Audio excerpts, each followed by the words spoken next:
Check. Hey. Let's see if we get anything on YouTube over here. Before we get interview. Oh, we're live on YouTube. Live on YouTube. Okay. Here we go. All out of my league, dude. That's crazy. It's getting meta with it. So we can tune in here. Getting meta with it. Here we go. Okay, we're live there. We're live on Facebook. Wild. Live on Facebook. What's up, world? You're tuned into the Unity Podcast. Getting started here very shortly with the one and only OZF Creative in studio. We're going to learn how to become a monumental artist. And tune in. Leave us a question. We'll get started here in a minute.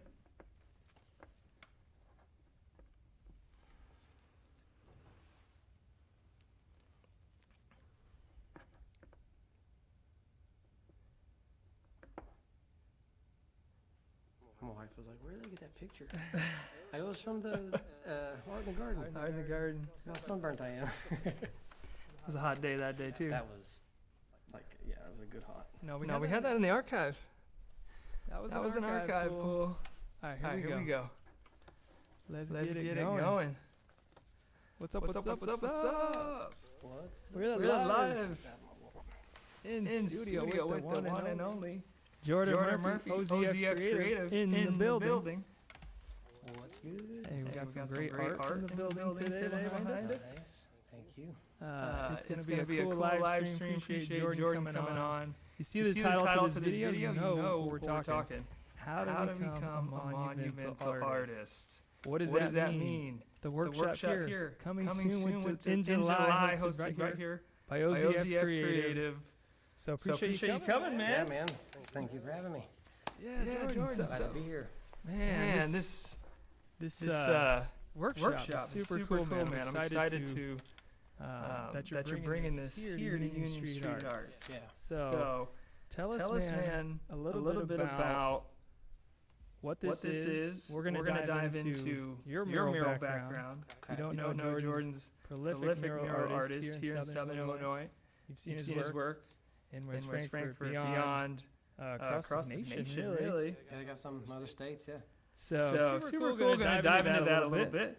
And why murals? Why bringing this here? Let's just say, man, thanks again for coming. Leave us a comment. Ask Jordan a question. We want to interact while we're doing this live here at Union Street Arts. And we would love to hear your feedback in the comments. So Jordan, tell me about this workshop, man. Okay, well, this workshop, one, I'm not a gatekeeper, so I have some knowledge, I got some skills, and I've been the past, I don't know how many years in a row, I've been the Franklin County art show for the high school, one of their judges and stuff, so I've been talking to some of their students and a few schools collectively, and I keep finding this need for them to learn some things that I can see through their work that they don't know how, right? And one of the main things that I never learned was, it wasn't how to be an artist, but it was how to make a living being an artist. So there was that little gap there. So a lot of kids at that age seem to give up because they don't know how to transition over, right? So, okay, looking at that, I'm like, man, they need to know some stuff and this, that, and the other. And then I'm finding conversation driving that way, but realizing I'm pressed for time, or, it's like, this is a whole subcategory that needs some stuff, whatever. So, and then getting out with all you guys, when you did the call to artists downtown, and all that stuff with all the murals, that was awesome and encouraging because you got to see how many muralists that do actually exist, but that number still being a few, and I'm like, man, there's got to be a way we can teach our thing without, or with understanding, because I don't find it difficult to do it. I find the difficulty coming on just the physical aspect of being in the heat or whatever. But I find a lot of, kids in general, but just even adults who are fantastic artists, kind of they shrink back off of the thought of taking their artwork big. But seeing the value in what that would bring to a place, whether it be indoor or outdoor or whatever, just what large scale art is, how it feels, the magnitude of it, it's just existence, I'm like, man, we should learn how to do this, as whatever. And just to want to bring that forward to teach other people. My recipes that have worked pretty, I say pretty effectively, because I do a lot of not one-man work, but I have to do it solo. So it's like It's a challenge. It is, and and I figured out how to do it, but through recipes that I've pretty much I've learned a little bit here and created kind of my own, so. I thought, I could, not just personally, it's not a selfish reason only, but it's like I could have some help if people knew how. Yeah. And also, I think if people knew how, they would be willing to actually just do it their own and have the freedom to express it however they want. But just giving a skill to the art scene, kind of, to, like I said in the thing, I said no scrubs, but I was meaning like, this isn't like the beginner's level of art. Like, you got to have at least high school background, of something to go from as far as the workshop goes, but it is a very simple elementary kind of recipe using the medium knowledge that we have. So I want to give that and equip other artists to be able to make a living that is like logical, because I don't believe any one of us have to be the starving artist. I hate that connotation. I think we're very valuable people. And I think we bring everything pleasant or disturbing to a world around us. So we hold a very unique power that we should not have to be starving from, So this isn't a get-rich class at all, but it is equipping you with some tools that you can make a living doing. Definitely. You know what I'm saying? Yeah. So That's so cool, man. So cool. So shout out to you, man. And being, doing here in Marion as well, but giving the opportunity, because you're right, man. How do you learn how to do these things without if you don't have that firsthand experience that you've been through, these recipes you're speaking about, especially for it's a perfect way for you to meet new artists too. Yeah, 100%. And sort of develop the talent in Southern Illinois. We've had a few reach out to our website, so thank you. I know the interest is coming, and it's really exciting. So I want to actually just talk a little bit. This class, it's a 3-day thing. Let's just ask a little bit about that more. Like, what are they going to be doing? Even in this room, we're utilizing this space, and eventually, what's the ultimate vision? The ultimate of the workshop is to give the I was going to say customer, client, student, whatever, whoever shows up, whatever, to get you some experience in this zone that you may not have ever had before. And that experience counts for a lot. You'll immediately learn what you like, what you don't like, and it gives you the knowledge you need to make adjustments, whatever. So it's a 3-day course. I broke it up into 4-hour increments. It's not a focus on the time, but I do a lot of stuff in 4 to 5 hour breaks. Like, I can get a lot done in that amount of time. So we are doing something which would relatively be smaller than what I typically do work on. So I know for a fact we can knock that out, whatever. So day one, we'll work together. Whoever shows up, we'll work together on communicating something, like figure out a design, something we want to say, that I'm huge on that. I judge those students in high school big on that. I'm like, if you don't title your artwork, I don't care how good it is, I'm not placing it. Like, you got to say something with your art. Like, you just have to. Sure. And I was like, make it up, get creative. Just, make me think it's something. I don't care, right? So I like it. So I was like, just make something, right? So we're going to come up with something we want to say. Then we're going to figure out how to say that with an image. And that is the process of designing the image. Now, I grew up not with a lot of money. I tell a lot of people I grew up poor, on here. I don't know, Sorry, Mom, sorry, Dad. We're not poor anymore. Okay.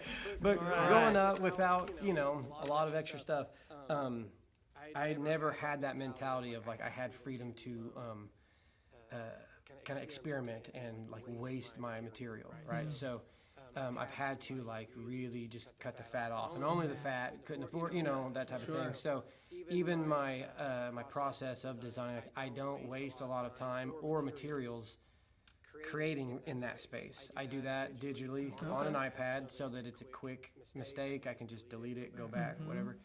And I do a method called a doodle grid, which a lot of people do know about this. And it helps on any size piece of work. I've done it on some of these that are in here behind me, and I've done it on walls. I did 2 of them today. I marked up 2 separate murals using it, and in about, I don't know, maybe 2.5 hours or something like that. But what is the doodle grid? A doodle grid, my wife said, I swear you're autistic, like when I was doing it. So it is a bunch of scribbles all over the wall. You can do numbers, dots, shapes, markings. It does not matter. When I get bored, I just start to write OZF. I just, just scratch whatever. Sure. All you're doing is setting up points of reference, okay, on the actual medium that you're going to do. If it's on a canvas, you just scribble and doodle and whatever, kind of fill it up. And then if it's on the wall, you do it on the wall. Then you take a picture of that, and you already have your design pre-designed. That's why I use the iPad. Procreate's a fantastic program, and I'll be doing that in the class. Cool. And if you have an iPad and you're, in the class and want to sign up for it, I highly recommend you bring the iPad and get that program. It's not a lot. I think it's $15 or $30. That's it. You don't have. It's not a year. It's just you buy it right out. And but anyways, you're dealing with layers. So I got the image with the scribbles on it. Then I take my design and I layer it over, and you up the opacity so you can see the markings through your image. And then like today, I was at the wall, I had the little reference thing in my hand, and then it's the age-old thing that we're all familiar with from childhood, connect the dots. So you don't even have to think anymore at that point. All you're doing is searching for that little star. And then you're like, okay, the star I can see goes to the tip of, we'll use the duck that's in the view here. The tip of the bill of that duck is right there where that star starts. So you start the beak there, and then, okay, it goes all the way to this circle that's over here. And then you just connect it. You just make sure that line stays where it is, right? So then you're sketching up your thing, and then it becomes almost like a color by number at that point. You set up the thing, and I'm not experimenting in my head there. I'm not doubting nothing. It's just, this is where it goes, so it's easy. I'm not wasting time wondering. I'm just A to B, right? So I'm doing that on the wall, I'm doing it on the canvas, So day one, we'll be designing the thing up like that. And then also, when we're looking at our design, however we want to build it, and there's a bunch of ways, then we will dissect like what color palettes are going to go in there, what would be better used to fill in the spaces. There's a thing I like to say where it's like, I treat my canvas or wall like I'm mowing a yard or acreage. I'm not mowing 10 acres with a weed eater, so I'm not going to be using a small brush when there's a large area to cover. So I find the tool that will get the most done for that, that's proportional to that zone, and then I work down all the way to details. So most of the time spent, this is just my opinion, everyone has their own little processes, but most of the time spent should be laying in the details at the very, very end. So you can cover a whole lot of ground, you get it sketched out proportionally, you're not having to guess, you're not confused, Then you start color blocking, you already know what colors you're choosing because you've already decided that ahead of time. So again, once that decision happens, you're no longer experimenting, right? So then you go, and then you work to that, and then, when all that gets in, then you can spend your time experimenting with the details, however much you want, however little, then you're kind of, it's open for the artist to, gas and go or push the brakes, whichever one. So day one, we'll be designing and sketching up and building a thing. Day two, we'll be executing it and painting it, and then day three, you'll already have the exact recipe and experience, and we'll go to a smaller wall that I have in West Frankfort, and we'll take that same design, because that is the other thing that I have found to be super helpful, is when you know that design inside and out, when it comes to the wall, like you are not creating it for the first time. You know exactly where something goes, you're super familiar with it, and you just blast it, because you already know, So then we'll execute it there, absolutely. And it's the same recipe, you just do it on a different medium. So then at the end of it, you will have an experience of working on a mural, and that goes in your portfolio. It'll go not just as a solo person, but it'll go, how to work with others on something too, which again is a very strong skill to have in projects. Sure it is. So that's awesome, man. So so that's my idea. That's great. I mean, even just in this little teaser's already so many hidden tips and just some seasoned practices that these participants are going to get a chance to learn and do in practice, which is really amazing. Right? Sweet, I hope so. Yeah. And to do a real mural, I mean, to take that portfolio and maybe they could have their own little side hustle, as you mentioned earlier, helping artists to do that. Get that hustle going, get the clients and portfolio build out, and if they can, take the step into professional artists. I mean, that's great that you're offering that pathway. No, for real, because that's how it started with a side hustle for me. That's, no one showed me these things. There's some tips that I had to look up and okay, how do you do this, how do you do that? But otherwise, I had my art teacher in high school. he's passed away now, but he was a very hardworking artist. He just did all that he could all of the time. So that was the biggest takeaway that I learned from watching his life. And so, I do get a lot of murals. I'm in the middle of doing a big Pirate Pete's move to Mount Vernon. Nice. So they hired me to do their entire laser tag arena. That's amazing. So I've got 3 murals in there already. Just guess you have 2 more. There'll be 4 more total, and then maybe some small deals. So it's it's a thing, and then I'm doing it by myself. It's not even a complaint. It's just I'm able to because I just don't break away from what works. But that hustle in there is from watching a guy hustle. And I'm like, okay, this works. And then if I'm not doing murals, that's not that I do them all of the time, all year round. I do large-scale paintings. They are, in my opinion, this is, they just feel more impressive when they're big. I don't know what it is. You know what I'm saying? Like it could be. There's some awesome small ones. I'm not saying that's what makes or break a thing, but when you encounter something that's large, it just feels like they intended to make this. This wasn't just like a diary entry or whatever. This is huge, and it's a little bit bolder in statement, and one thing that I do like is like with the murals, it's a principle that translates over into this. Like if you look at some of my paintings up close, you'll be like, but I decide ahead of time how far I want that viewing distance to be. Where it's like, this is where you're viewing it. Because the murals, rarely are you out of the car looking at it up on person. You're always from a certain distance. So I rely on principles like optical mixing and, all that kind of stuff, and balanced composition and whatever in relation to stuff around it or, or whatever. But I play to those strengths because they do exist in the art world. I learned that stuff in art history. I learned that stuff and, whatever. So I just use it because I like it, And then if I wanted to get more refined, you have that freedom. You can just keep building it to where it's polished, But otherwise, I'm like, if it's big, you're not supposed to look at it right there. Get it to where you can see it, to where, and then you'll see what I meant. I see what you'll see what I wanted you to see with it, kind of thing. But no, that sorry, it's a little bunny trail. But the side hustling. I mean, it came from. I can't remember how old I was when I first did like my first bedroom thing for a person's kid. It's usually school sports thing, whatever. And I paint it to the best of my ability, painting big what I'm thinking's on paper, and it's hard. I would do it. And then over time you learn brushes matter, paint quality matters, you start to figure that stuff out, and then you're like, is there a better way? And then, I'm using projectors at times, and then, sometimes that just is exactly what I need. I don't want to mess around with something else. And then there's sometimes, for instance, this is a mildly funny story, Crown Brew right here. I did their logo up top. I didn't have the proper projector at the time, so I used one of those old school overhead ones.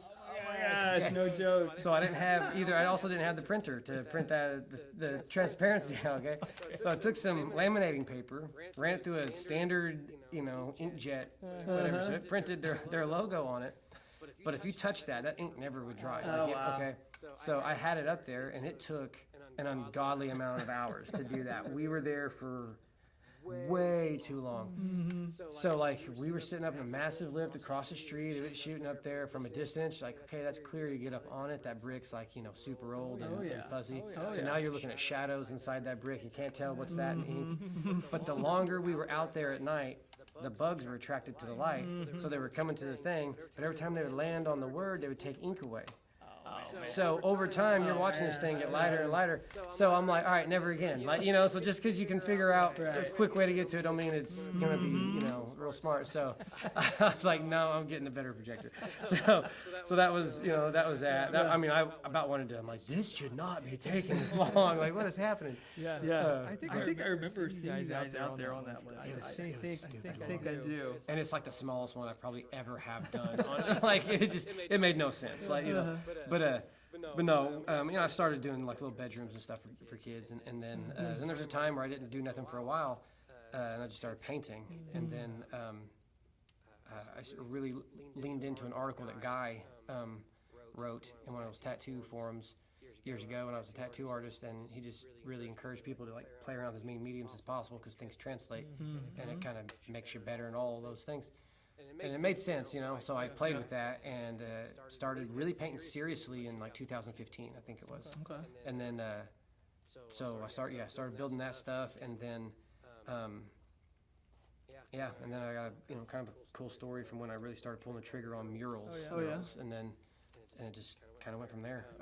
But yeah, it was all just a general interest, a boldness to try, and then figuring out a recipe that made me confident, because I don't think anything's worth going into with like the doubt, like the thing we'll get to later probably, but I don't like doing anything with a doubt in my mind at all. Sure. It makes me worse. I think it makes everybody worse. And No doubt. It creeps in. Now you gotta keep It it does, out. yeah. You gotta keep it out. yeah, for sure. you do. And there's different Something like, as vulnerable as artwork too, for sure.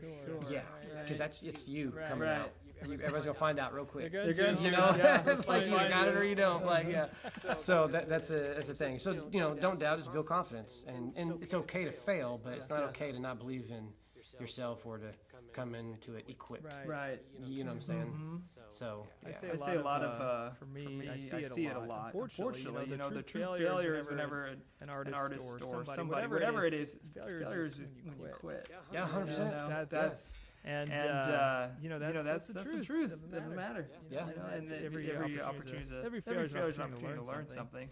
And it's good to have grit in this life. I mean, good grief. You got to build it up. You got to work at it too. That's right. Yeah. There's a proper amount of thick skin that I think everybody should grow. Oh, You know what I mean? And it just keeps you safe from the elements outside. It doesn't make you callous. It's just like whatever, man. Sure. Like, So starting small. So starting painting, you were doing the murals inside bedrooms.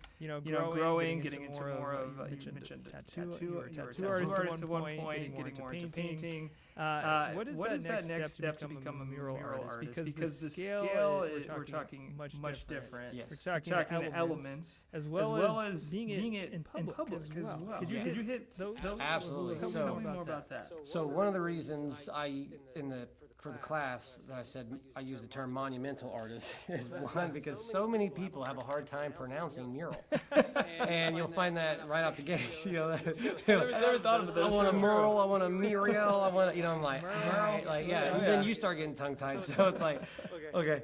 So I looked up like, what's another word for this? And monumental came up, and that turns out that's like the old classical way to say you paint large scale stuff, murals and gallery size and viewed pieces. I'm like, oh, perfect. That's where I like to swing my bat anyways. I do paint smaller things than that, but that's where I like to stay.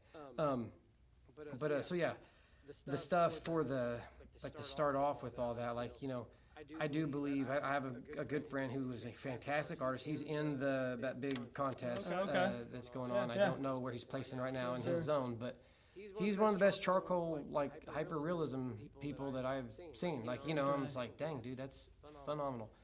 And so he reached out. He wants to learn how to do murals. Okay, he's like, I think I can. I'm like, do you actually think you can, or is it just I was like, I'm trying to get that layer in him. I'm like, if you think you can, then you probably will. Okay.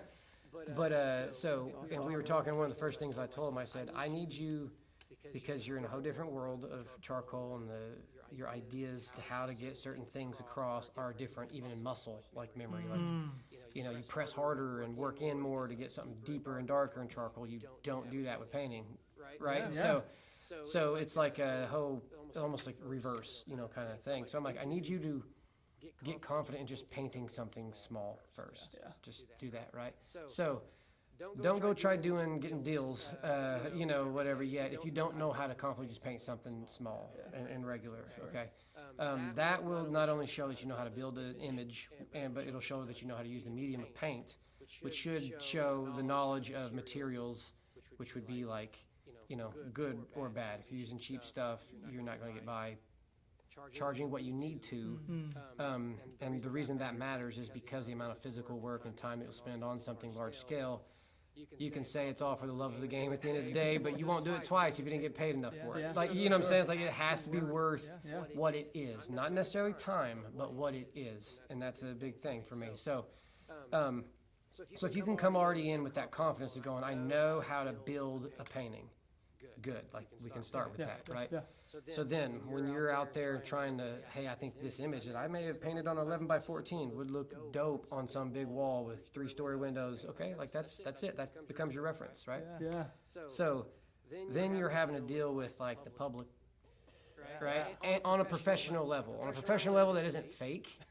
You know what I'm saying? Like, if I go in with too many manners in my vocabulary, I'm trying way too hard. I'm talking me. Like, okay, I say dude, I say wow, I say bro, like, whatever.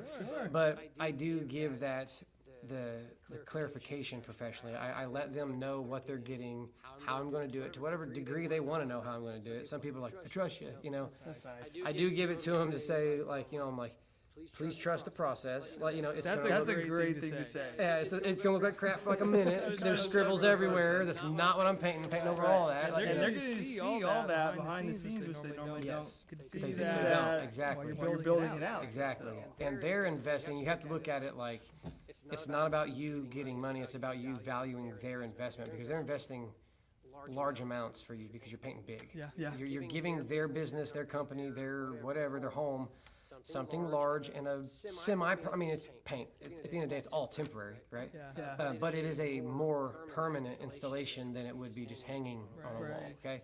So, And even kind of a louder statement, like you were saying earlier, too. That's a statement. That's a vibe setter. It's a tone builder. it is. It's like, oh, see, so that don't let me lose my space right there. Let's go back to that, but I'm going to touch that in 2 seconds. Sure. So where some of my history with tattooing helps with this is I would do that. I was the type of artist where people would come in, especially on their first tattoo, right?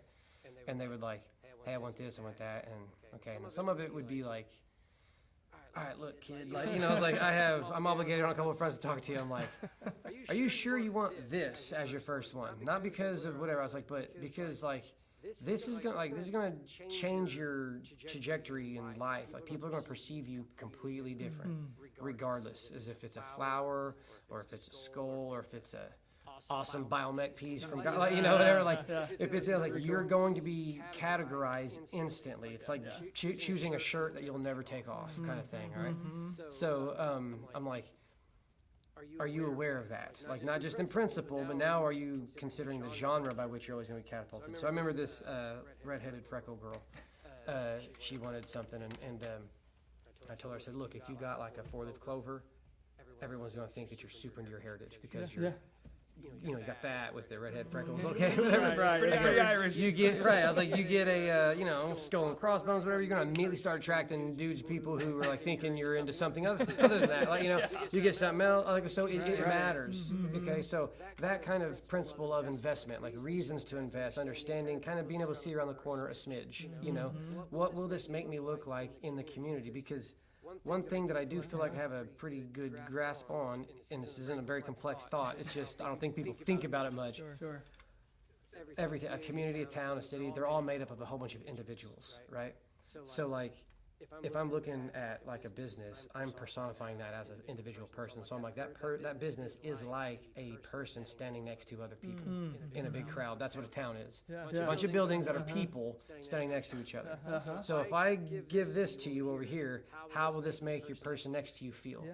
Like, it's like, oh, cool, like, dang, and they get inspired to buy new shoes too because you came up in class with new kicks. Like, you see what I'm saying? Oh, yeah. It starts to do that. So I view it that way, and I think there's a pattern in there that is true, if that makes sense, so knowing that they're investing in you and your ability to not only execute what you say, but they also like your vibe, like your artwork and this, that, and you're not just going, you don't do the famous thing where you're like, oh, you're getting my work on the wall, so whatever. It's like, no, you got to actually have that integrity slap to it where it's like, I am giving you this, and now we're like together. Sure. I've invested in your company too. In that regard. Does that make sense? Absolutely. So that stuff matters. And if you don't have that brain, I would go like, if you could learn it. If not, maybe not the genre for you. Maybe work on another scale. If you do like the world still, maybe try to run alongside other ones. You're like, hey, I can help you design stuff. whatever, you know what I'm saying? Sure. And then let somebody else be the face of everything. Or, helping someone like yourself even. Just execute it. Yeah, right? Yeah, absolutely. Because some of these massive ones It takes a minute. takes a while. Yeah. Right? Labor involved, blood, sweat, tears involved, I'm sure. Yeah, and it's a weird, so, in the tattoo world, it was art mixed with machinery, mixed with medical. That's how you had to learn things about those three things, and people don't understand that. In muralage, it's art mixed with machinery, mixed with contracting knowledge. So it's like you got to know this wall is going to need tuck pointed. If I throw that up over this, they're just going to come right back over this another time, having cement put in it or whatever more. Also know if I know how to tuck point, cool, I can offer that service as well, but usually that's not how that goes, so, there's that, or it's like, just use of materials, what paint, inside, outside, it's an easy one. But, outside, okay, one's facing the southwest, a wall that's a southwest facing wall gets the most sun on it, so that color is gonna cook out like a lot quicker than it would on a north wall. Totally. So having those things matter, then knowing that, and then knowing what colors you use will also matter. So, but then to instruct the client this, and those are the reasons why you're either A, not moving on a decision. It's like, look, if I do this, it's going to promote this, that, the other, or this will secure this from happening, like whatever, right? So then, that knowledge is shared, and they see like, hey, this is cool, But that's like those logistic sides, which, in my opinion and experience, that is what sells part of the job. If not like 85% of it is knowing how to put the thing up to where you're not screwing stuff up, and then the design stuff, like there's a whole range of calibers of styles, so it's not always just, going, I can do that. It's like, I've seen very simple ones look awesome, I've seen very complex ones look awesome, and everywhere in between. So like, I think if you can just do anything proportionally, you're going to get the yes on going, I would love artwork on the wall, I just want color, what I mean? It's like, absolutely.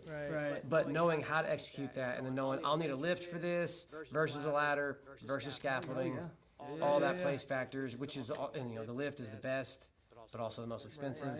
So that's why you just can't go, I'm not going to charge you what needs to be charged for, so you have to factor that in. And it's terrifying, because once those numbers start adding up, you're like, am I really about to drop this number? And that was where I had to learn poker face at the very beginning, where I'm like, I have never asked another human being for this much money before, but I have to just act like it is the 1000th time I've said this, and then you practice that, but that's a new kind of boldness even right there, because you got to believe in yourself, because good business people are typically smart investors. They're not just rolling around because they won lottery. It's like they know where to put it because it's a return. Exactly. So if you look like a weak, shaky bridge, you're not going to get walked over. No. They're going to bypass you and go to someone else who just has like, no, I know exactly how to do this. You give me this much, it goes to here, it goes to there, and then you'll have it at a time frame that's convenient for everybody. And they're like, that's what I want to hear, because they're not thinking like an artist. They can't think like an artist. They're not us. No. So you don't want that. Exactly. No. And I do, well, we can get there for a little bit, but no, so that, that's the thing. So there is that side of it where you got to roll like a professional. Yeah. And you got to learn something. Well, people are going to be paying these amounts. I mean, they're going to want a professional job done on it. I mean, honestly, because of investment, because of the boldness, and just the amount of resources and labor involved. It is. They're going to want that. One of the common things I do here. Yes. Materials is huge. I learned that in tattooing. Equipment, get good equipment. That'll fix a lot of your problems that you're having. So painting the same way. Get good paints, good brushes, good canvas, whatever. Get a good wall, good exterior paint, Again, good brushes. Some utensils are better than others. And, but the, oh crap, I had a thought. Lost it. Sorry. Well, it's all murals, and I don't know if you want to shift gears here a little bit, but I do want to talk about more of your murals too. And sort of what you brought to Southern Illinois from some of your public artworks. Can you just give us an overview of some of the locations people might be familiar with your work, and we'll talk a little bit more about how we're seeing these more and more murals everywhere, and how that's an awesome thing. But tell us about your murals, Jordan, and where can people see them? So I have, most of mine are in West Frankfort. But I think what really got me the juice in there to be like, it was that thing that you guys did here in Marion, and I did Benny's. I got that one. And then Josh told me that he's like, you were a finalist on like a few of them. I was like, oh, sweet. And because that was a vulnerable thing too. You're submitting all many. I'm like, I just hope they're not looking at this and going, what the crap, like, you know, whatever. So it's nerve-wracking, right? Not at all. And so you're going through, and that's also hard because like you find, and was you involved in that or? Yeah. Okay, I so was that on the whole committee. that whole thing was like really well done. So like you realize like people who want this stuff typically, not that they can't be, but typically are not creative minded. So it's almost like you think you know what you want. Yeah. If I can get you to just like go, this is what I want, and never change your mind again, we can work with that a lot better than we could if you're like, you know, it turns out, or like, okay. So even designing like stuff from like, I'm reading the descriptions of what they're saying they want, and you're like, all right, but like, but then you're going like, but if I could talk to them, I could know exactly what they want. But that little barrier there was challenging, but it was like challenging in a good kind of contest kind of way. You like, you know what I'm saying? I was like, okay, this is make me better if I could figure this out, you know? So doing all these things, and then you don't know if they're seeing something off somebody else's that you're like, you know what, turns out I really like that. Well, I could do that better if you could tell me that's what you like. So having that like ghost panel or whatever it was, you don't know anyone's feedback, was like enough to keep you up at night, you know, on the designer side, but it was also good in a different, just a good challenging way. But so I got Benny's, and I knew right out the gate when I read theirs, I'm like, there's not going to be a lot of people that want to mess with those, whatchamacallit, those vents. You know, it's like they wanted those incorporated in the design, and I'm like, you know, my I was like, well, how the heck are you going to incorporate the vents in a design? I'm like, more people are going to hear that and go like, nope, and pass it, because I'm like, but hey, if that's the case, then that's going to be a bigger chance for me to win if I can do something clever with it, you know? So I never got to see anybody's mock-ups of anything, you know? So like, I have no idea what other things were submitted. So I'm like, I could maybe talk them into bypassing that completely, like, you know, but I can't talk to him. Like, you see what I mean? So I'm like, oh man, what do I do? So that one was challenging to where I pulled it off. Possibly the hottest 2 weeks of my life. I was driving down and I could see in the fields across the road like white haze. That's how humid that 2 weeks that I was on that wall was. I was in that lift, and I was trying to do roller and brush the whole time. And I'm like, this is a nightmare. And I was like, I just want to get this done and go home, like, you know, but I was trying to stay, you know, it was all exciting still. Sure. But I was like, this is brutal.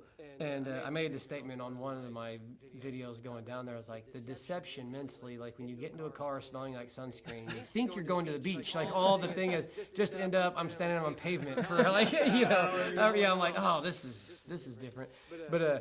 But no, that was when I started going towards more towards spray paints, and I had ordered a few. I'm like, I'm gonna try out on this wall. So like, not like, you know, there's nothing to apologize for, but it's like I didn't experiment on your wall, Benny's, but I did, you know, I did it a safe way. I am very low risk, high reward guy in my mind. I'm like, I don't go to lose, you know. So it's like I'll venture out, but like we'll work.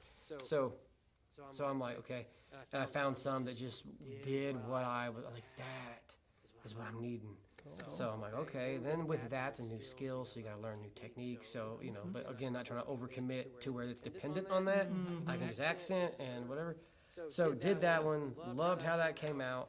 And, tell me what did you do with the vents? So the vents I made, I don't know how this idea came. So I have no idea where I got this thought, but I was like, if I could do, here's what it was, because I wanted to be interactive and photogenic, okay?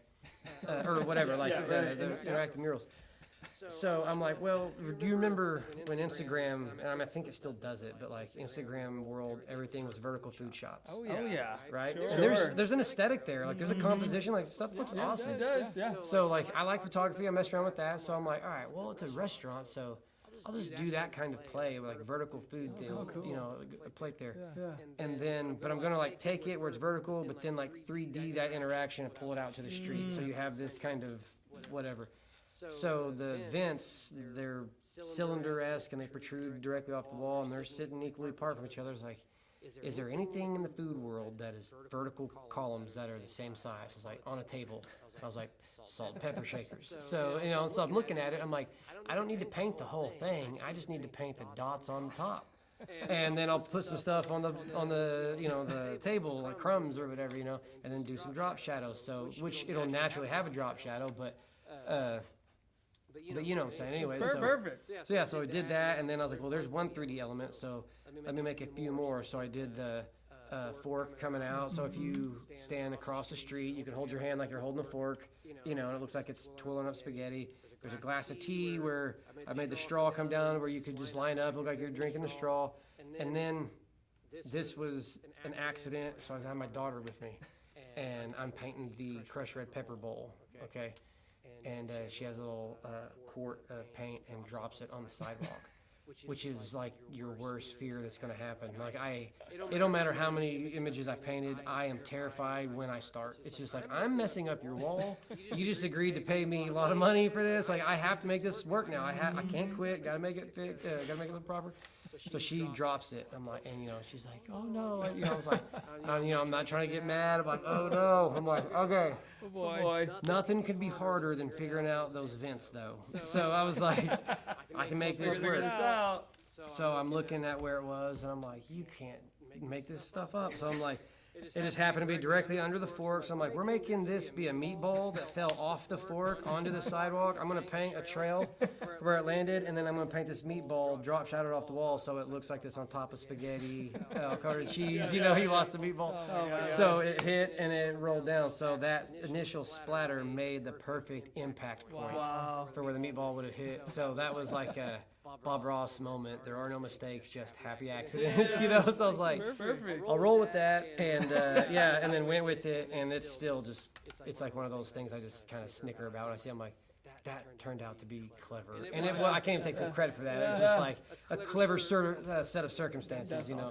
So that one kind of, I'm not saying like put me on the radar, but that, you know, that brought me up there somewhere other than my town. On the fly, man. I love that creative problem. Yeah, that's what creativity is. It doesn't even lend itself to artwork. It's just be able to think.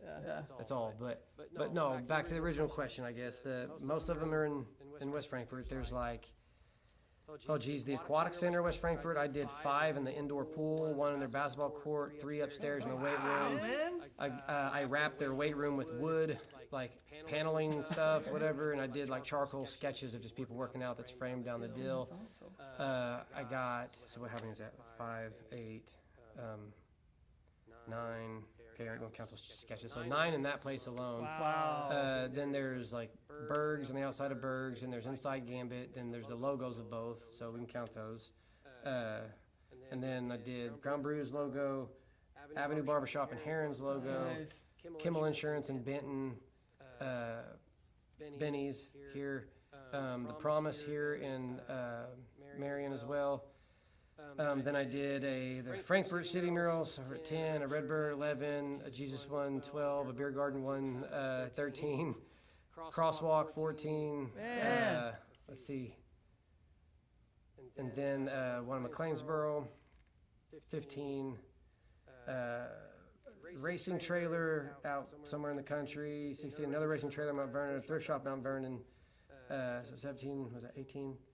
The laser tag, which is, who knows how many are going to be in there when it's all said and done. Then 1 in Arizona, 3 in Alabama now, plus a logo. So, no, I'm sorry. There's 3 in Alabama plus logo. Okay, hold on. Let me count that real quick. Sorry.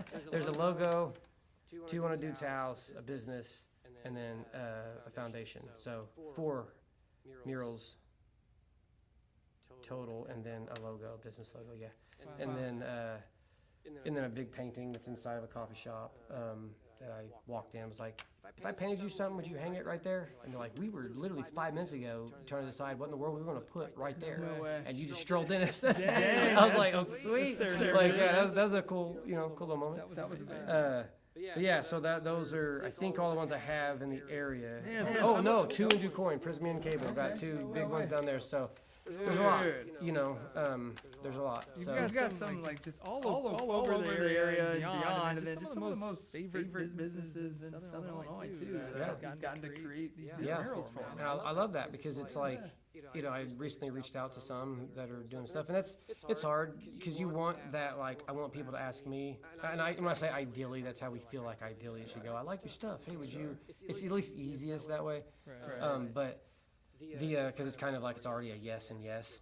They want it, and then you're not going to turn it down unless you're just double booked, like type thing. But then there are some stuff where it's like I have reached out to them, like, hey, I just like what you're doing.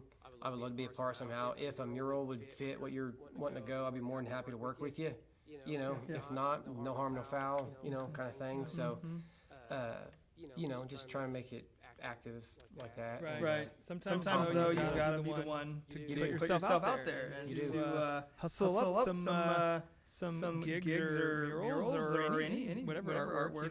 That's part of running a business side. It's part of life, man. I tell my kids, I'm like, look, you have to ask. If you get told no, you don't have it anyways. So you end where you started. But if you do get a yes, then it's there. Right. And just because it was a no today doesn't mean it's no tomorrow either. Exactly. That was so. What I was going to kind of say earlier, it was like 2000.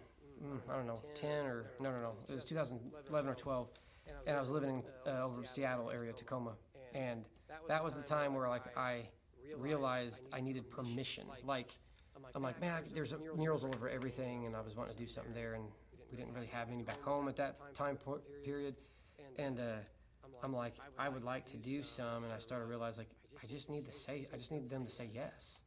Like I can do what I'm already doing. I just need them to say yes. So when I finally came to the Aquatic Center, was one of the first ones, and reached out to them, and they're like, yeah, that'd be awesome. And I was like, okay, cool.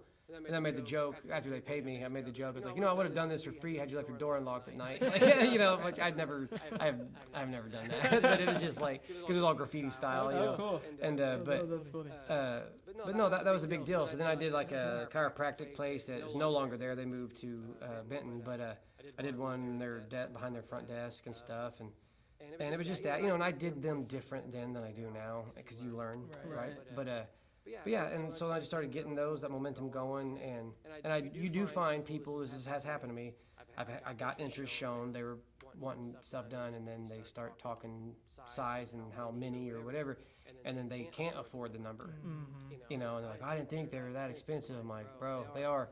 And I do know, this is the thing I forgot earlier, but this is a thing, artists, it is, we struggle with this. I've heard it off almost everybody's mouth, usually, at one point in time. I have a hard time pricing my stuff.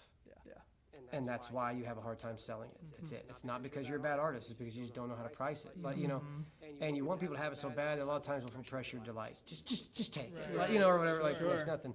But I have found that it's like like you can Google some of this stuff. So I do.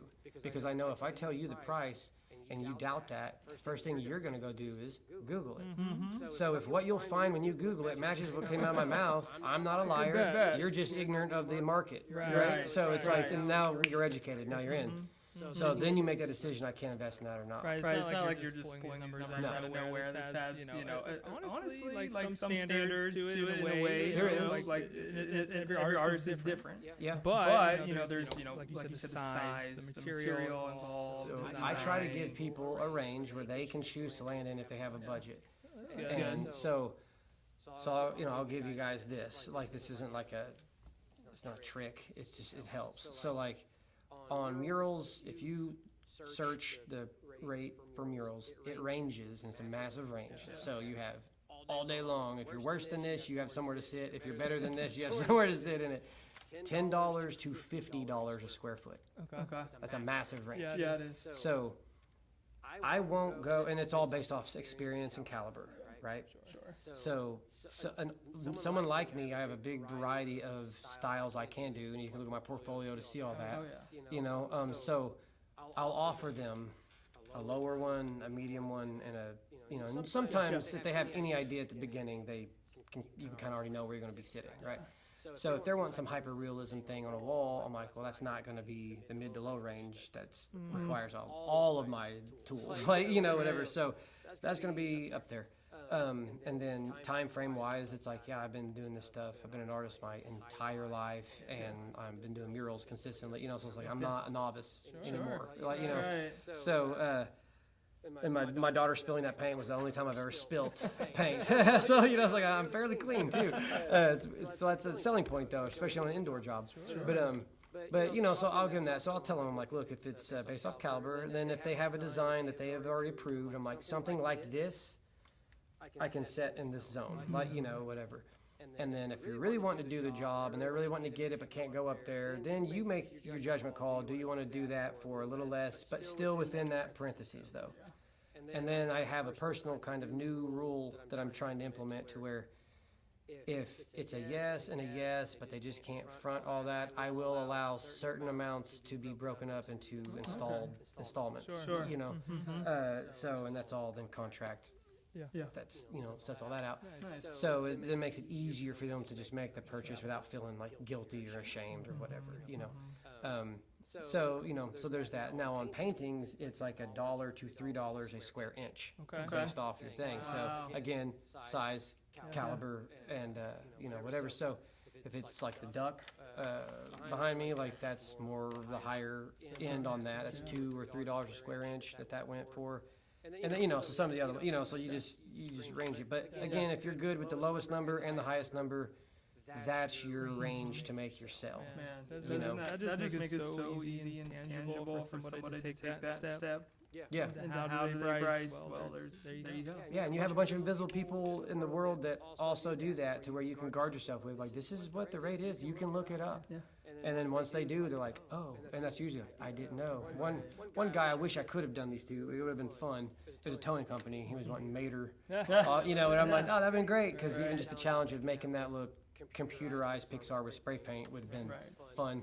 And but he's like, I didn't know it was that expensive. I was like, yeah, dude, it's this is where I'm a little bit of a wild card, so bear with me here. This is where I get my version of professional. I was just like, yeah, dude, it's like wedding photography. The photographer is exactly the same, the camera's exactly the same, but it's what it is that you're buying is what makes it more expensive. It's a bigger thing. And he's like, well, I had a mural done, so instead of just understanding that, so they get this weird social pushback from people. Well, I had a guy paint something in my shop one time for like $300 in a case of beer, and that was kind of insulting. So I just go, and I bet it's terrible. Like, that's all I said. And he's just like, what? I'm like, don't try to corner me like that. Like, So I'm just like, look, I'm not that guy. I was like, and there's a painting or a photo on his wall. I said something that big. Like I said, if you were to buy a commission piece from me that big, I go, that would be minimum $500 because of the dimensions that it is. I said, and if that mural that you're referencing was any bigger than that, I was like, you didn't get a good job. I guarantee it. Because someone who's doing that stuff isn't practicing honing their skill. Does that make sense? So, and that sounds really rude and probably cutthroat. And I wasn't angry with him. It was playful jousting, but I was just like, I bet it's terrible. And just kind of laughed it off. That's totally fine. I mean, and good on you for standing up for your worth there. As many artists need to be reminded to do that a lot. Yes. Now look, if you want to give something good, I still allow room for donations and stuff like that, for breaks and deals, but you gotta be aware of the proportion there, the ratio. Like, if all you're always doing is devaluing your own work, you're just telling people to take advantage of you. Like, sit there and just go, no, this is what it is. Like, and then when you get paid what it's worth, you can then afford to give deals to people. And that's the thing that I've found out. It's like, I need that extra surplus so I can go like, hey, because I never factor my supplies to the T. I'll always do it a little bit extra, so I'll have some spillover, so that I can either with that extra start another job sooner without having to wait for a thing. I can just get it because I already have some sketching material, whatever, or whatever. I told my wife today, I said, I'm still using orange that I got from this one job in those racing trailers years ago. I apparently bought way too much, but I'm still using it, so it's still paying out. Like, so I'm like, this makes it easier for you to have something in a pinch, But I mean, that kind of stuff is needed. You need to know that. Like, just stop devaluing your services, because as soon as you paint something for nothing, you're gonna have a harder time convincing someone it's worth what you should get from it. I've met more people that should be getting paid like more than I have who shouldn't. A few where I'm like, can't believe if you're trying to sell it like that, you know, whatever, right? Sure. It's just like you just need to learn some stuff. Like Right. no one closes their eyes and hits a home run. No. This is a recipe-based world. It really is. Right. You know, one of the I'm just giving him a shout out because he's worth it. But yeah, one of the best minds in this spectrum of stuff like is Guy on recipe-esque stuff. You know what I'm saying? The layers he dissects it in, like once you learn those things, it translates through and it stinking matters. Like, you know, that doesn't mean you do stuff like him. It means take the things he's saying, utilize them in your own world, you know, and it's like, it's unbelievable what it actually offers, you know, and then you don't break away from that and it just works every time. Yeah. Every time. Yeah. So it's like, yeah, that dude's brain's worth picking. Guy, really great. Another great mural. Yeah, next cool door story. here, super exciting. You know, just this art community here, man. I'm just loving it. I'm loving the vibes. I'm loving the collabs going, and just the amount of art too being produced is incredible as well. And I don't want to give away all your secrets here, Jordan. Sure. Because I want people to sign up for the workshop here. Jordan, what is the best way for somebody to get involved with this workshop? So you have a post on your page, correct? Yeah, we do. If you're watching through this platform, you could find it through Union Streets, or you could look me up on Instagram or Facebook. Instagram is OZF Creative. Facebook it's Jordan Murphy, but you'll see OZF Creative in the banner. And then there should be routinely a flyer that's posted on there. There's a QR code that takes you to like the Venmo to secure your seat with it. And then, I'm saying I imagine, but like in the notes when you pay, you write what it's for. I'll know what the number amount is, so I'll imagine it's for that, unless somebody just is randomly dropping me money. Please, but yeah, you know, do that or just DM me, you know, and I'll guide you, you know, there. But yeah, I'm not trying to make it real complicated. And you know, for those who may think, you know, 150 is too much. That is simply for helping cover the cost of the rental space, some supplies, and the idea of like, I'm opening up a category of business for you. You know what I'm saying? Like if you'll pay $150 for a logo, it is, and it's like you'll learn, you'll have a great starting experience with this, and like, you know, you may not go out the next weekend and turn around and knock something out, but the glass will shatter, right? Like you'll have that like, oh my gosh, stuff's just clicked. I can do this. You can do this now. Yeah. So it's worth that. You know, so don't even want to spend any.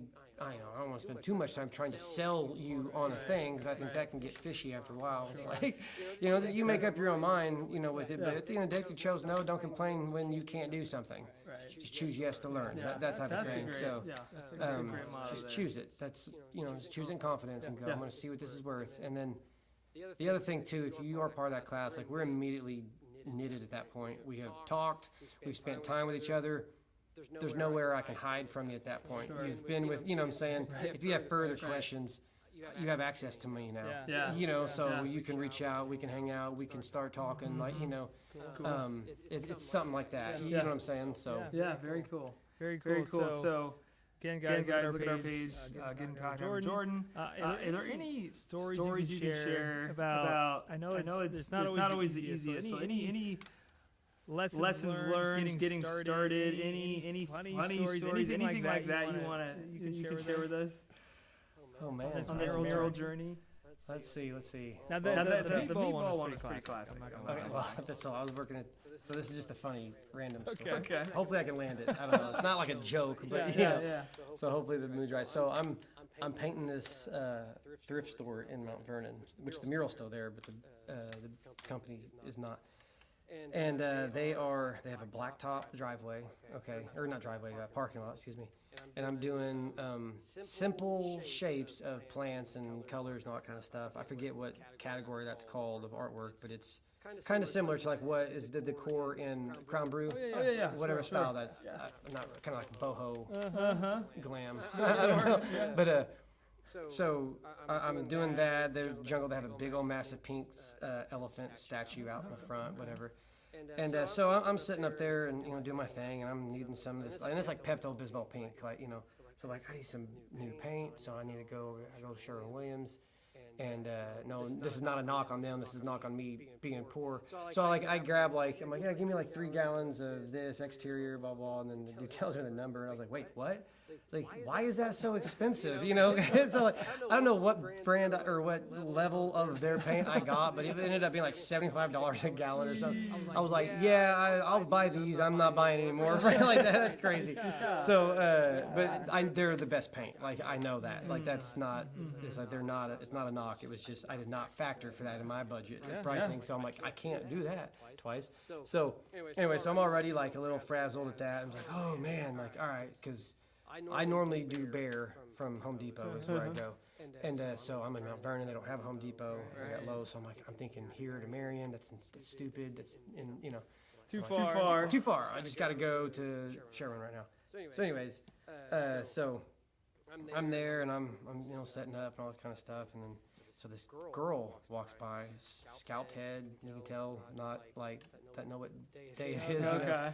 So I'm like, so she's saying something, muttering something. I'm like, hey, and she's like, like there's some like just random scatter talk, and I was like, what? So I get down the ladder. I'm like, what'd you say? And I'm nice, but I will intentionally that first what I make it sound like I'm like what to see if you're just meant some nonsense, maybe you'll leave, but if you're actually trying to tell me something, you'll stay and be like, oh, I said this, So anyway, so I get out, I'm like, what? And she's like, do you have any money? You have $1 or whatever? And I was like, yeah. I was like, it's over in my car. I was like, come here. So I walk over to my car and I get it out and I realized she hadn't followed me. I was like, what the heck? So then she comes around a sec because I was around the corner. So she comes around the thing and I get a couple dollars out and I hand it to her and I look down at her shoes and they are soaked in pink paint. And I was like, what did you do? And she's like, what? I go, that's my paint. I go, what did you do? Did you just stand in my bucket? Because it was dipped, like a Maker's Mark bottle, just, I was like, you just dipped I was like, what did you do? And I just looked at her, and she just goes, and took off running across a total empty parking lot and jumped in a dumpster. Oh, no. Broad daylight. And there was nothing in the dumpster, just that big hollow. And I just was like, what just happened? And, and I just like, I know where you're at. And then she just stayed on. I was like, holy moly, dude. So now, mind you, that was Pepto-Bismol pink on a black top thing on a company that is trusting me to, So now there's pink footprints all the way across there. And it would have been cute if it was elephant footprints. I just sold it. It's like, looks like the elephant walk, but it wasn't. And so I was like, dear Lord. And so I'm like, I can't clean this up because if I smear it, it's just going to be smeared paint and all these cracks. I don't have water on scene. I can't, what do I do? So I let it dry because it was a patchy pavement parking lot anyways. And then I waited for that to dry, so all these little pink puddles of everything. And then I took charcoal spray paint and spray painted it to match the pavement so it would just look like tar drop instead of whatever else, instead of pink. Paint from these ladies. And I was like, what in the world just happened? And it was like a 5-minute exchange. It was the most random, off the cuff encounter. I was like, okay, dude. Yes, we're here. These are the things you see while you're a mural artist. Yeah. So it was just like, all right, dude, is she going to come back and step in my other paint? How do I prevent this from happening? Is there a preventative measure for this? So yeah, that was once and hopefully the only time that happened. But I think that's the only thing I can think of as far as a funny story goes. Well, you never know because you are out there in public dealing with whatever comes at you. I mean, there's cars, traffic could be driving by you. There could be people honking, yelling at you. Most people have a pretty good response to it. They enjoy what you're doing. They're stopping and saying thank you, and all that kind of thing. And that always feels really stinking good, And then you have the cliche stuff, which you can find endless reel and content about it, reels of content where it's just like they pull you from time. They're just trying to be nice. I couldn't even draw a stick figure, and all that. Or what is that? Or and it's just like, I don't have time. Are you the artist? Yeah, that kind of stuff. Painting it. Exactly. That type of thing is, something. And I'm talkative, so that typically doesn't bother me too much. Yeah. That's cool. That's kind of a cool part of it. Getting that interaction. Yeah. It's a lot different than being in the studio or it's your normal enclosed setting. So that's pretty cool. And the cooler ends are when the client loves it, and then that either you get a second one from them or you get a job from that one existing. That's like the best, because then you're just like, yeah, dude, like, sweet. Picking up momentum there. Absolutely. Snowballing, Absolutely. word out.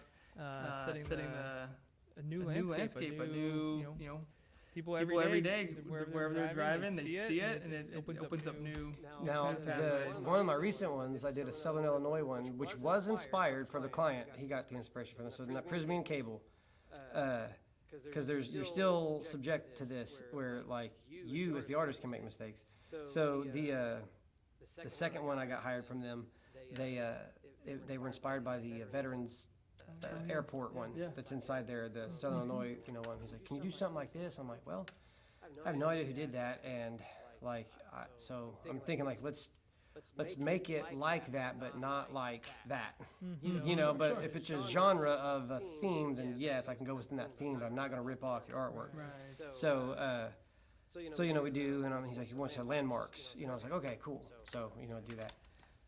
So I'm at the top of the thing. I do a banner, and it says Southern Illinois. And now the way I absolutely hate doing letters, like it's intimidating. Like I don't like. I'll still do them, but I'm just going like, I'd rather you task me with do a portrait of me than write this. I'm like, oh no, like it's got to be straight, it's got to be perfect, like Typography. Yes, it's a whole skill set in itself. So it's like respect to anyone who likes to do it. Calligraphy and, as well. And can do it well. So I usually try to select a font that's simple as possible. Yeah. That Easy to look read, good right? and easy to execute. Yeah. If they're just like, no, I want this font, I will almost always use a projector right there for a font. And then you're fine. You're out of the woods, So I'm like, okay. So I'm up there. The banner wasn't complicated. The font wasn't complicated. So I'm evenly spacing them out. And the way I'm doing this, I don't know if this will make sense, like, through the finger here, but I'm going like, like if there's verticals, I was doing the word Illinois, so it's a lot of verticals in that whole thing. So there's I, so I'm just doing one line, and then that's however many inches apart, doing another line, another line, another line. So all of them are vertical, and then the O, the font I was using had two vertical lines, so you're just going to arc the top and bottom, connect that O, and then the S is not vertical lines, but okay, right? And they're all the same, however many inches wide each letter is, okay? So I'm just doing all these vertical lines, so you're just seeing vertical lines, So I'm like, okay, this one has a cap, that has two bottoms, a cap. So at that point, I'm no longer spelling the word, I'm just connecting shapes, in line. So the dual grid thing. yeah, so I'm not like, again, I'm not writing, I'm not spelling, so a certain aspect of my brain is not activated, it's turned off while something else is going. Yeah. So I'm just connecting, boom, boom, boom, boom, boom, boom, boom, boom. I get up and I'm like, cool, and I'm literally thinking like I'm done. Like, this is awesome, and I show it, and it's online. You could probably still see it online. And then text the guy, I'm like, hey, it's done. He comes down, he's like, you misspelled Illinois. I was like, what? I was like, how do I misspell Illinois? I think I live here. So I'm looking, I was like, where did I miss? Oh, it was the I and the O. I was like, because I swapped their arches, but I'm like, I can't even explain to him how it happened, because he ain't going to have an understanding of why are you doing it that way? I was like, I'm not writing the word, I'm just connecting shapes. And I was like, I'm sorry. So erase it with the background color, move it over, arc it, we're good. But that was really embarrassing. I was like, I'm sorry. I can fix that. I can fix that. That was embarrassing. I know how to spell some words. That's one of them. But yeah, it's funny. It's not as bad. I've heard of this. I've seen this. An artist misspelled their own name when they sign the mural. Okay, I don't know how that's possible. No, they've got some murals around. That's hilarious. Yeah. So that's funny. That was a little humbling, and I was like, dang, I hope that doesn't reflect in a negative way, kind of deal. So, but it was fixable. It was quick. I think, and nobody caught it. So and my wife later. She usually proofreads all my stuff. But. we try to say in business, everyone's gonna make a mistake. It's bound to happen. We're all human. As long as you address it and fix it quickly. Yes. And then boom, you're good. Learn to laugh it off. You're good to go. Yeah, just learn to laugh it off. That way. Most of them aren't something you can't overcome or fix. Yeah. For the most part. So yeah. Painting for sure. That's the most forgivable medium in my opinion. Yeah. Just let it dry. Go back over it. Paint over it, right? That's it. Yeah. You know. That's cool. That's cool. Yeah. That's fun, man. Really great stories.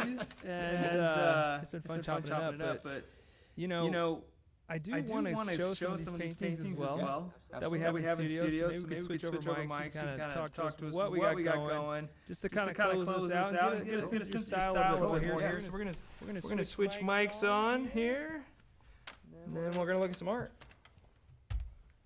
Just want to clip that on there. Okay. So we've got Jordan here.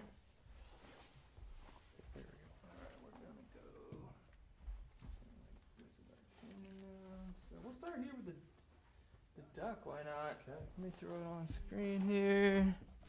Bada bing. Okay. So Jordan, what are we looking at here? So this piece was one of two that I entered into a wildlife expo down in Wetumpka, Alabama. The first one that I entered along with it, I actually painted at Art in the Garden. It was that turkey head I was painting. Everybody loved that one. And the guy who put the show on down in Wetumpka, the big financer guy who pays out the awards, he ended up buying that one. So I didn't place, but they said, like, that is a huge deal that guy bought. He's like the financer of the whole thing. And it was like, I didn't get this much for mine, but I'm saying cash prize wise, first place was 12 grand, second place was 7. They had like 3 third place payouts, whatever. So I got paid more than I would have had I placed third, so that was fun and a big compliment, right?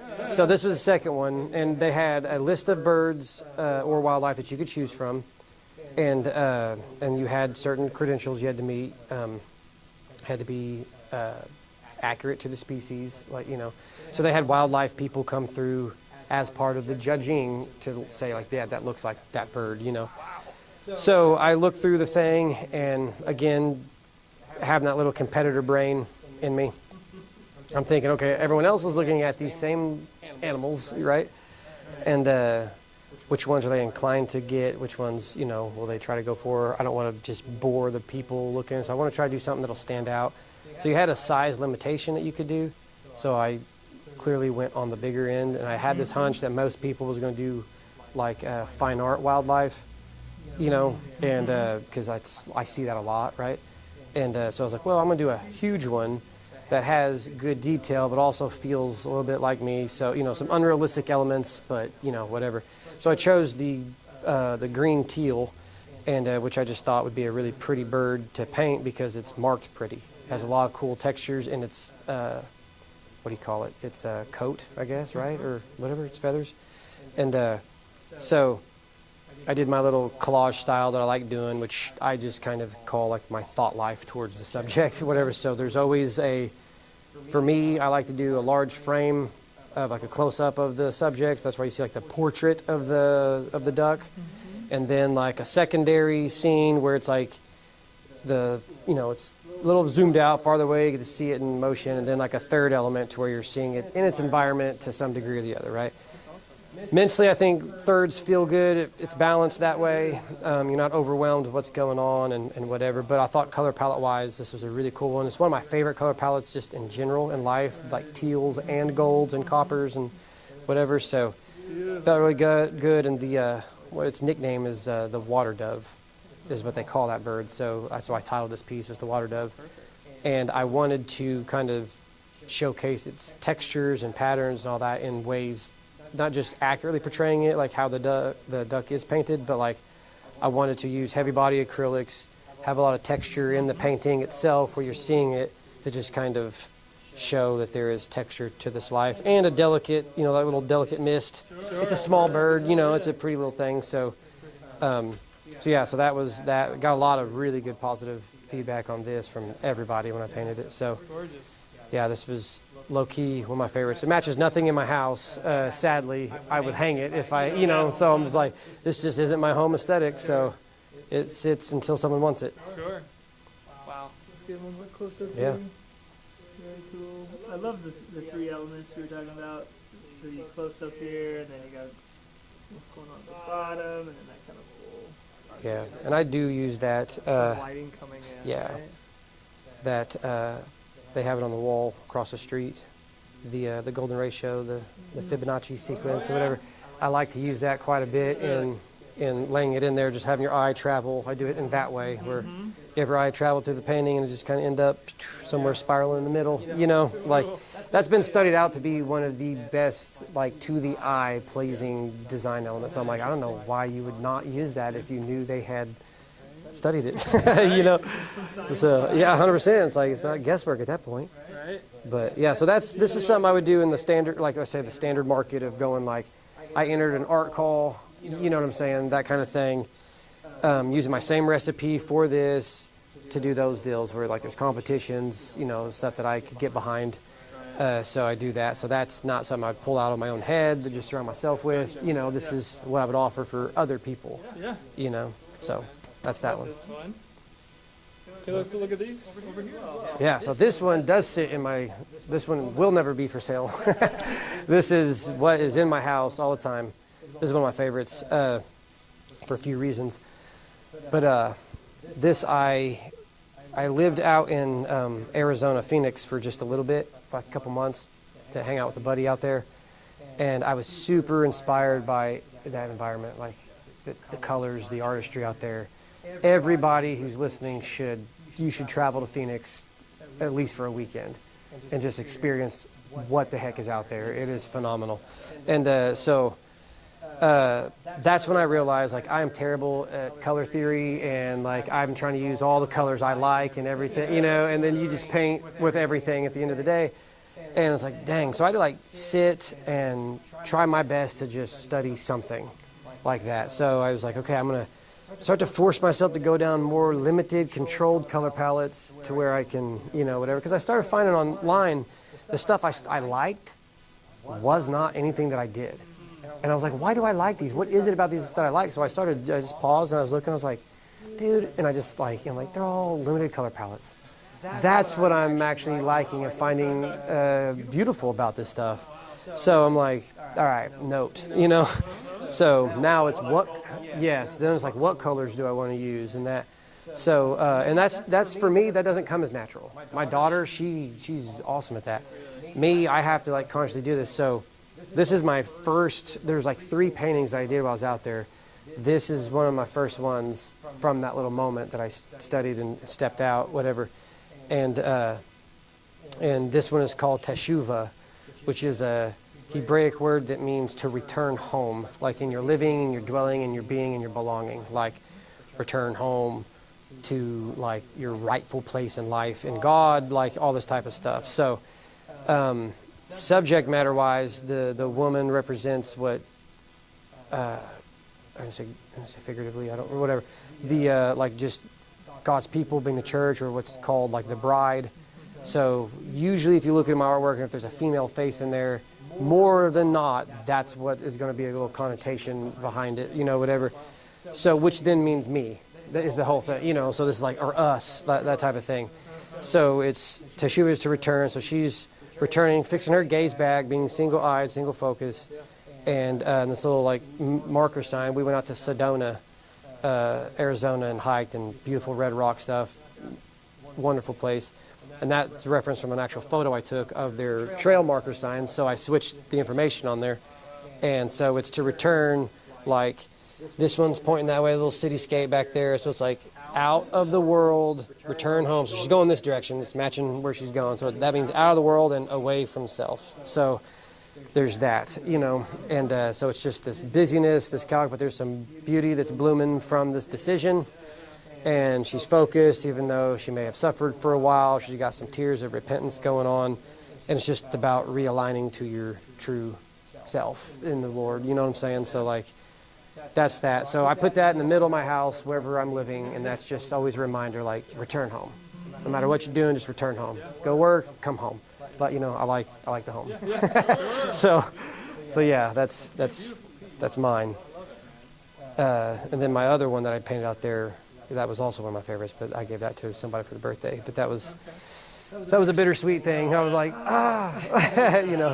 but Go out and be inspired in a place and channel that. yeah, it's Put that into canvas. because there's three: it's Phoenix, Wyoming, and well, we'll say Tacoma or Seattle, Wyoming, Phoenix, and New Orleans. Those places were pivotal game changers for me, artistically speaking. Like when I was there, what I took away from that, I was like, dang, dude, that's awesome. I will plug this. It's nothing me. This is a good tip for anyone watching who struggles with color theory and stuff or whatever. I am going to purchase this little bitty book you can buy online, like on Amazon, called the Japanese Dictionary of Color. And all it is just pages of random color assortments. And you can translate that into like fashion, like how, whatever, or I'm going to use it for color palette decisions. So, because I'll find myself at those little like crossroads where I'm like, I want to do something else. I have the same colors in most of my paintings, but I don't know what to do yet. So I need a reference point. So I could just open this book and it's just squares. It's like these color combos, like, okay.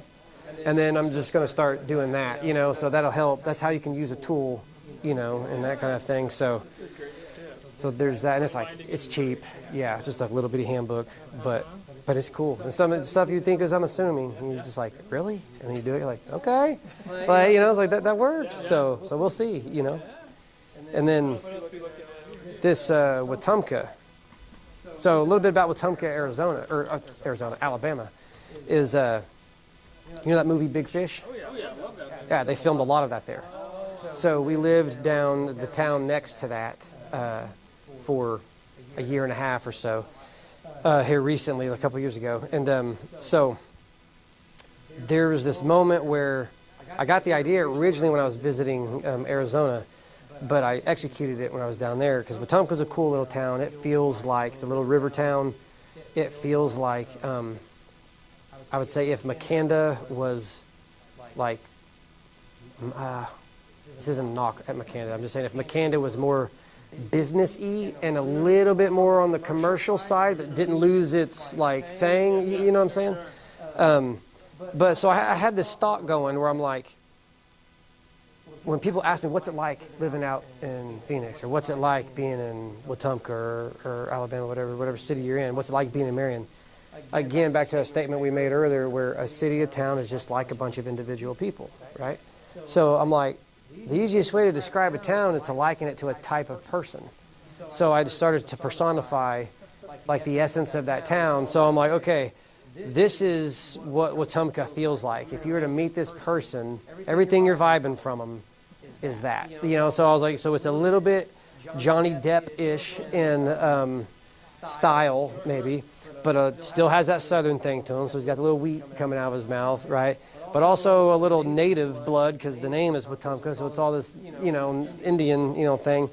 But the film touch in there from the history of it being used and all that kind of stuff. But it was one of those towns that won that HGTV hometown takeover. They invested in it, and you can feel it. It's a cool little place, man.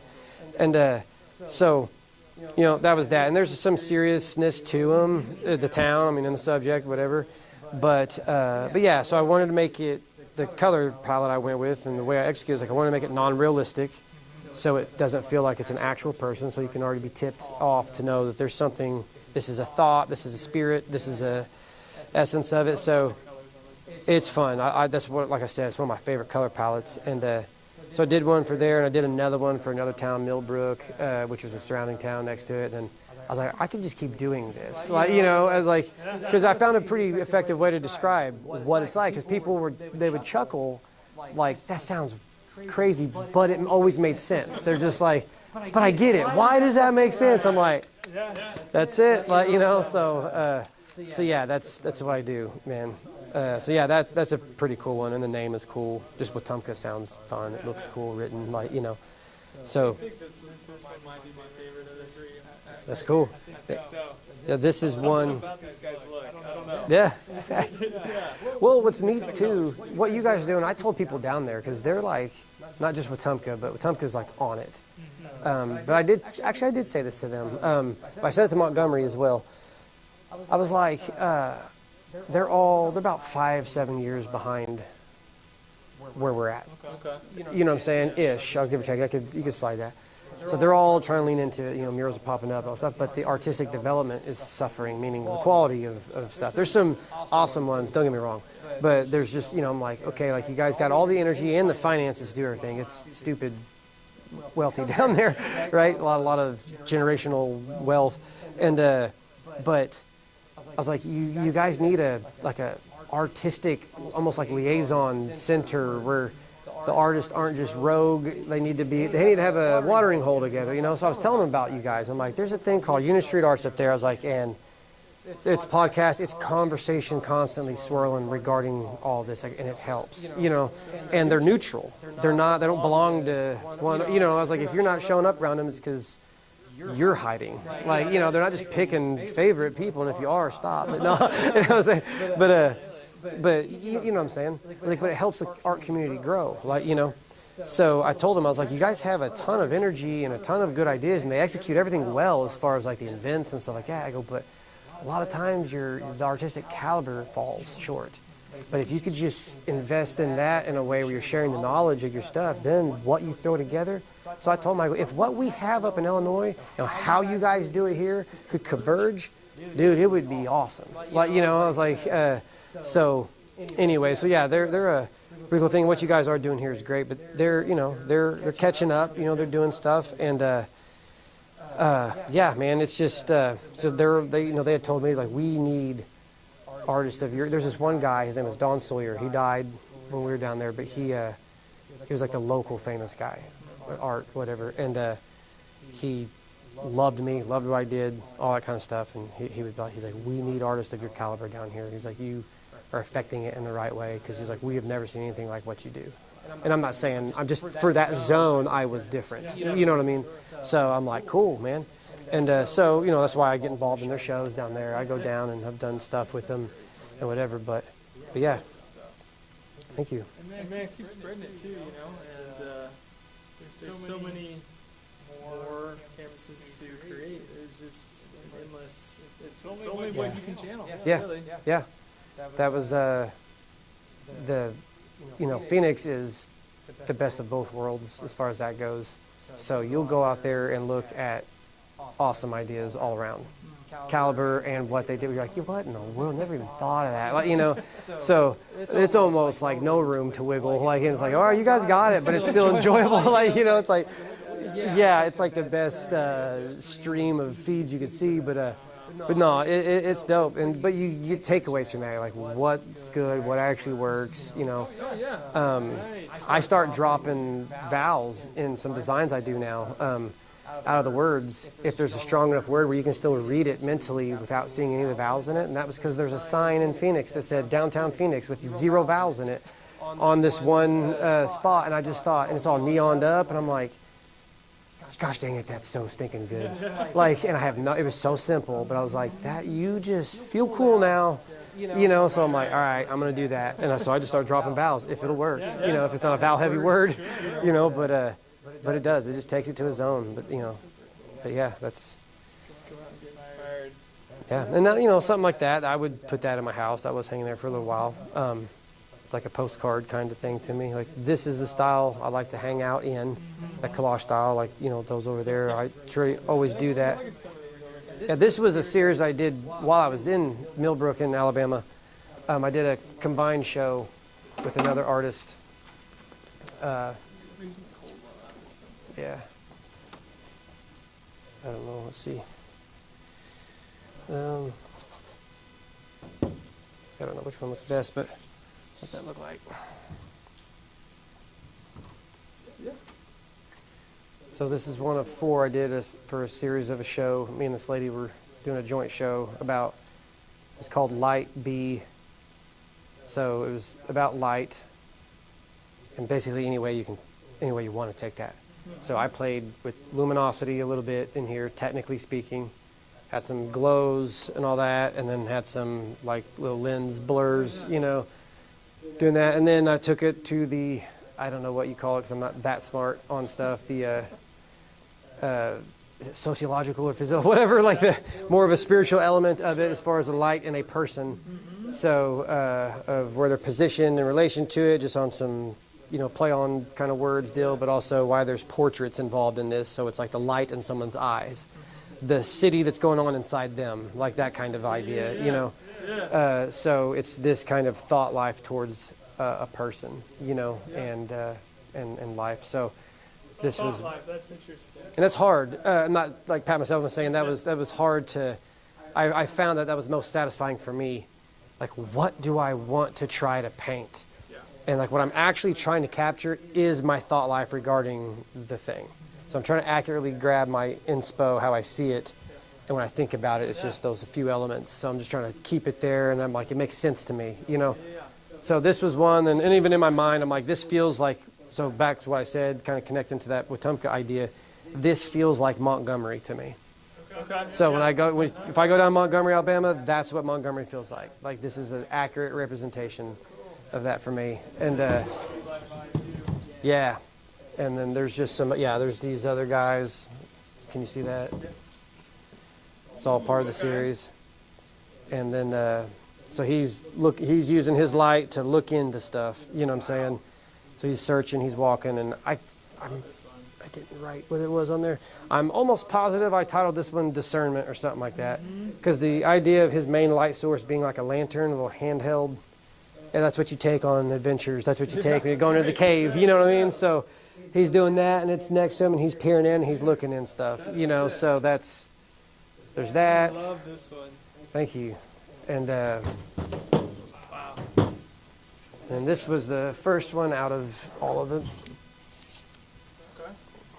Not that I don't know why that even matters, but I'm just saying this was my first attempt at getting it. And then, even technically executing this, I used a little bit of spray paint for the ambient little color fields for the mist, and then I went on top of that with thick-bodied acrylic and layered up in all of these. And I found it very satisfying to paint like that. And even like the fields of black, if you get to the light, you can see like they're just kind of, some of it's palette knifed on the just otherwise flat black background, but it kind of makes it look like not like I did more because I did what I did, but I'm just saying it just felt cool, and I found a really cool aesthetic with all that. But this little park bench is probably my favorite element of this, and weirdly this little diagonal diamond shape that this light brings here. I don't know why this whole little scene is just my favorite with it all, but it's almost like it's going inside of her. That's like her inner. Just her little inner environment. Yeah. Because there's this lonely aspect to this one, which wasn't really planned, but it's just kind of sitting by herself, but still in the light. The streets feel empty, but that wasn't intentional. Yeah. And then just walking, I feel like if there was sound effects to this one, it would just be you're hearing one person just walk down the street at night, just just silent, real peaceful. Yeah. But and I don't even know if it even is good or bad silent. Like it could be lonely, or it could be just you found peace. Yeah. So I'll let that one. That isolation's important. Yeah, absolutely. But that's amazing. yeah, and then this one is more about on the negative side of it, about just struggling and not having actually your inner man, which every character had one, standing somewhere in the light, your inner man not being actually in the light at all. So it's this suffering, and then like this is I can't believe I'm stealing it from Disney, so I really don't care. But if you notice in Disney things, all the bad guys are always associated with that color lime green. Every time. That's the color that they use for negative and, whatever. Sure. So I use that in here because I know people already have that psychology to that. Even though if they didn't think I meant to do that, they'll think about it that way. So I use that to just go like, this isn't a good one. Whatever. Yeah, there's something about this that isn't right. Yeah. So there's that. So, and her eyes being closed out of all of them too. All of theirs being open because they have light going on. Hers being closed is eclipsed. So. Wow, it's an amazing series, Jordan. Thank you. Really cool. Thanks for everyone joining online. This has been fun. got one more piece here too, right? Oh, yeah, this is yours. This is that, you were doing that live with Scoggins, right? Yeah, Marquez, yeah. Marquez. Oh, man. And I was in the so live dope. chat on that. Yeah. And I forgot what we were talking about, but ultimately you was talking about taking risks and stuff like that. Right. So I just accidentally coined the term, accidentally on purpose, coined the phrase, like the bird that doubts will never fly. Yeah. And Dude, so this is so dope. I was like, I'm going to paint some stuff with that. So I'm going to Yeah. do more than that, but I like this idea. But it's about the bird's time being, it's built, it's got everything it needs. The wings, it's not lacking nothing. Yeah. If it doesn't believe it can fly, it'll just fall from the branch or never do so, you know? So it's like, you got to take the chances. You got to just realize you have what is enough to do the thing as a created person. Yeah. So don't doubt, just go. And this is the bird landing on the ground because it doubted. That's what's going to happen, y'all. So yeah, that's a little bit of the urban kind of street vibe that I like too. So No, it's epic, dude. I give you a little bit Bro, I of appreciate that. So yeah, that's yours, man, That's for epic. having me on Thank you, man. and all that. Appreciate Yes, that. absolutely. Appreciate that. Heck yeah, man. Well, Jordan, where can people find you? Where can Well, follow you and stay up to date with what you got going on, man? Instagram, I'm OZF_creative. Facebook, I'm on there. I'm in the literal middle of getting a website built. It'll be OZF.com, and you can get stuff there. You can get prints, you can get originals, you can get limited runs. You can do booking, all that, for the murals too, whatever. You'll have a little shop there. You can do merch stuff too. So, you'll be able to find me through that. I'm living in Thompsonville right now. So I'm usually always in West Frankfort. Yeah. My life pretty much is in West Frankfurt. So yeah, that's Cool, man. that's that. This has been great. We could sit back down Yeah. and sign off. Absolutely. See if there any other things to say, but we pretty much covered it, man. Yes. I think we pretty much did it. So, thank you, Jordan, one more time for being in the studio today. It's been super fun. Yeah, make sure you guys share this video if you or somebody that wants to be a part of this. Knowledge is our community that's bubbling and brewing and building here in Illinois. Take this workshop visit. It will give you some hands-on tools as well to become a monumental artist. Heck yeah. All right, y'all. Jordan, any last words, man? I'll do it. I hope to see you sign up, man, and learn some stuff, and want to see you out there, and let's create some cool stuff together. So that's it. All right, man. Well, we're signing off for now. You tuned into the Union Streets podcast. We appreciate everyone out there. Like, subscribe, share the good news, and share this podcast with someone who might get something out of it. But till the next one, y'all, we're signing off.